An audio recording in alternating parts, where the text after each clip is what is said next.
Hello foodies, last time షార్ట్లో ఇడ్లీ పిండి ఎలా ప్రిపేర్ చేయాలో చూస్తున్నాను కదండి. అది పార్ట్ 2 అండి. ఈ షార్ట్ అయితే ఇలా ఉద్ది పిండి వేసి రవ్వను మొత్తం ఇలా బాగా కలుపుకున్న తర్వాత ఒక ప్లేట్ను ఉంచి నైటే ఇలా ప్లేట్ను ఉంచేసి మార్నింగ్కి మంచిగా ఫర్మెంటేషన్ అవుతుందండి.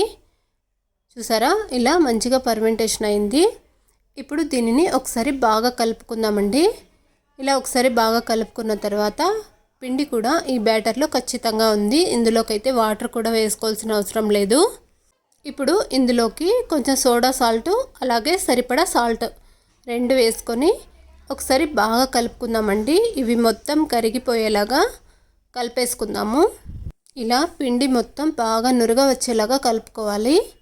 ఇలా కలుపుకున్న తర్వాత పూర్తి వీడియో కోసం కింద ఉన్న ప్లే బటన్ని క్లిక్ చేసి చూడండి, లేదంటే పార్ట్ 3 కోసం వెయిట్ చేయండి.